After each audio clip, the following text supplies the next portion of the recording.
Welcome to the JAMODI podcast. We are all surrounded by amazing coaches and leaders. So let's get an inside look at not just what they do, but how they do what they do. After all, becoming the best versions of ourselves is JAMODI, just a matter of doing it. Coaches, the JAMODI podcast is powered by Shoot 360.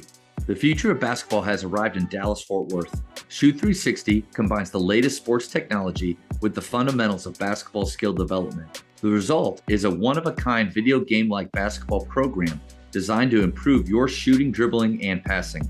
Visit shoot360dfw.com to learn more and register for your free 1-hour workout evaluation. Shoot 360, the future of basketball is here. Let's hammer that point, because every coach, I think, listening to be like, yep, I agree with that.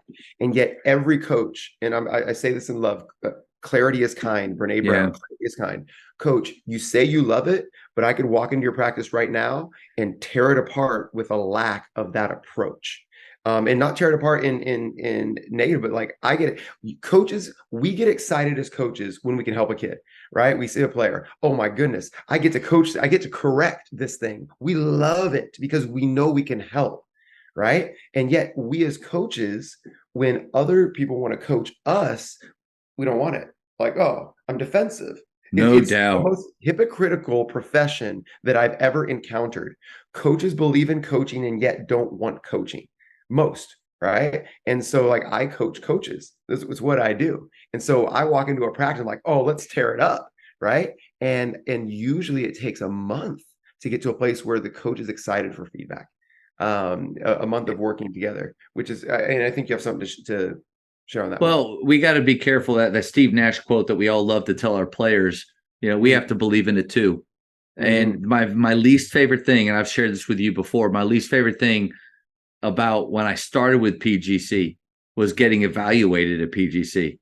Like, I've been coaching for a little while. I played a little bit. Just let me do my thing. I want these notes.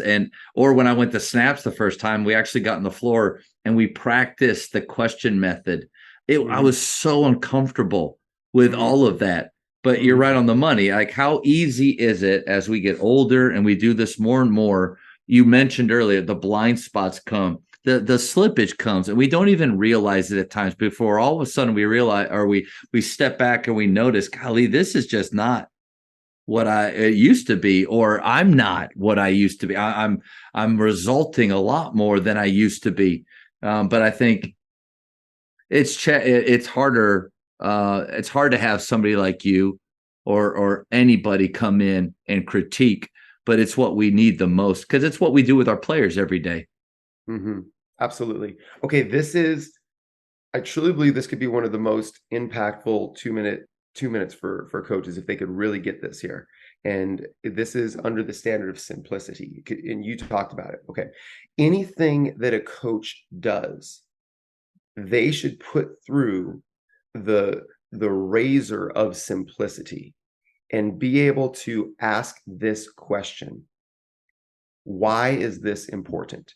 So when you say get back to the basics, most coaches cognitively go to the wrong place. Oh, the first thing I was taught, or the first thing that I would teach a beginner, they think that's the basics. Reject it completely. This is not the first thing that you were taught. This is, why is this important? Reject anything you've ever learned. Approach it with a beginner's mind. What is the most important outcome of this thing? Let's use shooting. Okay. I recently got to present and spend a weekend with Rob Fodor, who is the shooting coach for the Miami Heat and responsible for the amazing shooting performances and transformations we've seen come out of that program over the past 4 to 5 years. And he and I immediately connected and got to spend so much time together. And Rob, if you're listening, I really appreciate your mentorship and leadership on this idea.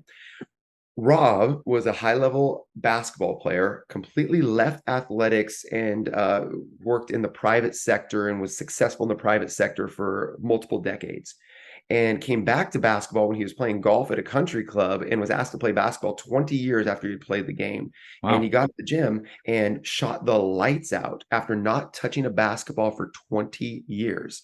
And he's like, interesting, I'm still good at this thing. He said, I would be interested in teaching shooting. So he went out there and consumed everything in the coaching world about shooting.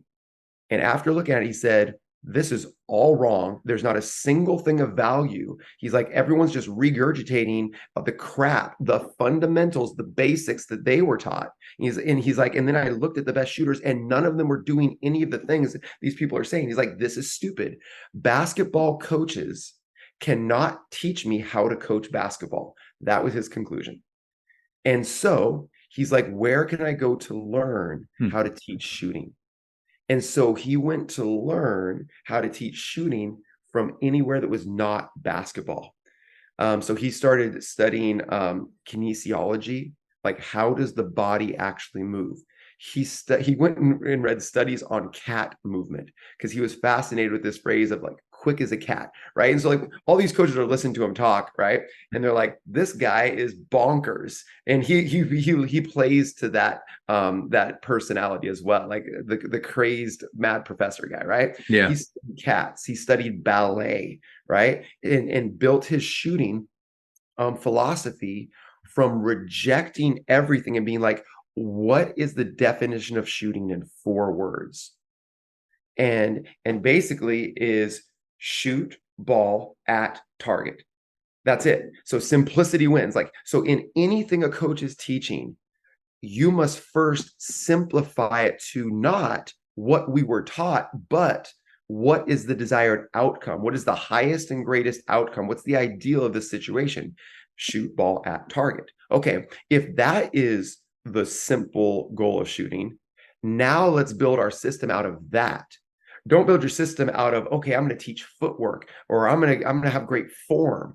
Form is not the outcome, right? Shots going in is the outcome. And if you approached it from that, okay, okay, we need to rebound better. Then we need to spend more time boxing out. No, you're wrong already. What's the outcome you want? Get possession, right? Okay, now if that's the outcome, how do I build a system out of that? And that's the step that coaches miss and fail at. And like, if you always follow the crowd, you will be a part of the crowd. You will not be special, right? Whereas the only way to leave the crowd is to reject the crowd and embark on your own path. And this is one step you can do. I believe that's what a SAVI approach is okay, what's my simple objective? How simply can I define it? Right? Mike Neighbors does this so well with their offense. He can distill it. You probably heard him teach this. He can distill their offense down to 2 words: our shots. Right? Our offense gets our shots. Okay, then you got to define our shots, right? And everything is this helping us get our shots, or are we just running an action because I saw it on Twitter as a must add action? Shut up, must add action. Okay, like no, it's just like what's your if you're just doing it because it said must add action, you've already lost because you're trying to imitate a personnel and a personality that's not yours. So like that is like, I think the approach of what you're sharing of like, get back to the basics and no, define the basics. Yeah. Right. And for you, you've defined it as, where the body contacts the floor, right? That's very important, right? Great. So then, what I would ask you and anyone is, okay, why is that the most important place to start in order to shoot ball at target or put ball in rim? And you probably have a great answer, but in that conversation, you're going to clarify your thinking. I mean, obviously talking with you, I'm questioning every answer that I would give, but I would say, I mean, I'll shoot it. I'll throw it out there. I think starting from your feet, making sure your feet, I like the word comfortable. I think we should be comfortable. Your shot should feel easy and smooth, but I like the idea of flow from our feet. Everything that you talked about, ankles, knees, hips, ball movement, everything can flow like that reverse waterfall. Now, the problem with everything I just said, that was like 16 words. So how do I take that and I make it even simpler from that? To me, the word is flow. Offense is flow. But from that, we can define a lot of things, or we can describe a lot of things. But that, to me, great footwork creates flow that you want throughout the rest of your shot. And I like the I love the shoot ball at target. I'm an up and at fan myself of what's your shot need to be up and at, up and at. But yeah, go ahead. that's good. That's good. And then like, okay, now you're rooted. And then from there, you have all sorts of systems, right? But take apart my feet thing. Okay. I think that feet is probably one part of your system. I like what you said with up and at, because up and at comes before feet. Yeah. It's your why, right? Yeah. Yeah. And you communication should result in repeatability. So when we communicate to a team or a group that we're leading, if they can't repeat us verbatim, our communication isn't simple enough or clear enough. It doesn't matter what we articulate. It matters that they can repeat. And repeat is multiple things, but two of them are they can actually say the exact same words and they can repeat the action, right? Yeah. And if they can't repeat it, then you shouldn't move on yet. Yeah. Right. And I think that's where we as coaches kind of fall apart. So I think that like for you, like whether it's up and at or whatever, they need to be able to repeat up and at and understand why are we working on our feet today? Because we got to shoot up and at, right? Or because we got to have flow or whatever. Like once they can repeat it, then it can play itself out in feet, whatever, all the things. So I would agree. So personally, I would start somewhere else, but acknowledge that I think feet are foundational. I would start with sequence. Obviously, chicken egg, we can have this conversation. It depends. There's no right answer, right? I find that more shooters miss because of poor sequence, which a lot of times we as coaches call rhythm. Like we say, oh, that was in rhythm, that was out of rhythm. Well, what rhythm actually is a repeatable sequence. If we're trying to shoot ball at target, right, how the ball sequences up with our body movement is going to determine whether or not the shot is on the line or can even get to the target. It's how we generate our power, right? And so setting the feet, like you were talking about, starts the sequence for most players. Okay, you ready for this? This is gonna Let's go. Okay. I believe that starting the sequence with the feet causes most shooters to miss. Now, I believe feet for balance, which we agree with, right? Feet for balance is essential. But here it is. When we start our shot with our feet, we're actually slowing down our shot and the ball's losing power. So from whatever we call, a load position, set position, whatever, when our hips are at the lowest point, let's call that the load position, okay? When the hips are at the lowest point, the ball is what has to move furthest. Right. Our feet don't move very much. Like when you think about ankle flexion or jumping, our hips don't move the most. Our torso sure as heck isn't moving. It's the ball. And so when we start the shot with the feet, the ball is always behind. When the ball is behind, we're out of sequence. Think about a jump. So they're jumping, the ball is still at its low point, and then as they're almost connecting that, transferring that power through, the ball isn't at the point yet where it has to actually use that power, so it's late. Exactly. And every form thing that we as a coach correct is a product of poor sequence. Poor sequence equals poor power generation. So they have to find a way to get power on the basketball. Two hands, piking their body, leaning back to give themselves more time to push, overturn. All of those things are outcomes, are byproducts of poor sequence.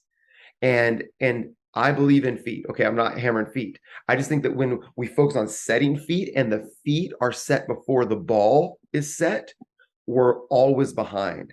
And so I actually think ball first, both ball to set. And so how would we actually train this? There's all these cool drills that I've been messing with, and I would love to share them with you. But one simple breakdown is off the catch, and this is a travel. Let's say we're working on a 1-2 footwork or like a step-in footwork, and not what I'm calling an airdrop right now, because people know about airdrops, okay, which would be like an airborne receiver. So I would actually have them catch, pass, or self-toss or dribble, I don't care, whatever, set hands, load hands tight to body, and then 1-2 step shot. And we would call that a tune up in our pre-practice. So what I'm actually triggering is I'm focused on hand speed before foot speed. Okay, then we would go into the next level of it, which is going to be catch, load, step with the first foot. So my hands are already set before the second foot actually plants and fires. Yeah. Right. Because when we focus on feet, the hands are always getting behind. Yeah. Right. Then third step, okay, is going to be now we're going into live trying to get our rhythm or our flow or easy ball, whatever. You don't have to say it like that. You don't have to rhythm or flow. Just because I love the word flow. I love the word flow. Okay. I love the word flow. Keep going. All right. Anyway, so then we're going hands, feet without traveling, right? Yeah. And so like that would be a sequence that we would do, because I think about walking, right? And this is something that I do with players. I'm like, okay, Dante, I want you to walk slowly this 15 feet. And obviously Dante's arms are going to move, right? I'm like, okay, Dante, I don't want you to focus on walking faster. I just want you to move your hands faster, but don't walk faster, right? And he moves his hands faster, and guess what happens? He walks faster. Yeah. Right? Okay. Hands control our speed. Like, like even like arm swinging sprinters, right? And so the fastest way to speed up feet was like speed up your feet, speed up your shot prep. Yes, yes, yes. But the fastest way I found to actually speed up shot prep is speed up hands. Then the feet will follow. But when we speed up feet and the hands get behind, we've lost. So like that's the biggest thing that I'm focusing on right now in shooting that I've seen a lot of regular results on. All right. So in order to speed up hands, one thing we used to do, I got Micah Lancaster idea, but shotgun shooting, where I have my feet maybe a little bit wider than normal, ball right in front of me, and I'm going to slam that ball down as my hips drop. It pops up into my hands and it moves up really quick. Yeah. Is that an example of something we can do to get our feet moving quicker, or yes, hands moving quicker? Yes, it is. I'm going to get my basketball here. This wasn't on the list. Here we go. All right. So yes, I like that. And in my experience, that is maybe a higher level one. I wouldn't start with it. Okay. As I think as another teaching principle, if you can't do it slow, you can't do it. If you can't do it slow, you can't do it. And so as far as have you changed then from speed first? Because that was always a big thing, and I'm still a believer when I get them and I do start with their feet, but getting their feet on time or the way that they want, either a drop or a step, and we just increase their speed. It's amazing how the imperfections of their shot just kind of go out. Just go away. No, as a principle, haven't changed from speed first. Okay. It's like that's the outcome, right? Remember going back to the simplicity. Yep. Okay, what's the highest and best principal outcome here? We want to speed up their shot, because if we speed it up, everything. Okay, how do we speed up their shot? One tool would be, if you can't do it slow, you can't do it fast. Okay. Right? So the outcome is we're trying to get speed. So this would be an example. Okay, so sequence. And this Rob Fodor, shout out, got this from you. So this is a visual sequence, and every coach, you can do this with your players. We want you to shoot in sequence. Here is an example of sequence. The goal is to get the ball going upwards right here. I'm going to just lift my hand and tap the ball 2 different ways. Here's way number 1. Bounce, tap. Bounce, tap. Okay, that's way number 1. Here's way number 2. Bounce, tap. Bounce, tap. I didn't move my hand any harder or faster. I just put force on the ball at a different time. On the first one, I put force on the ball as the ball was coming down.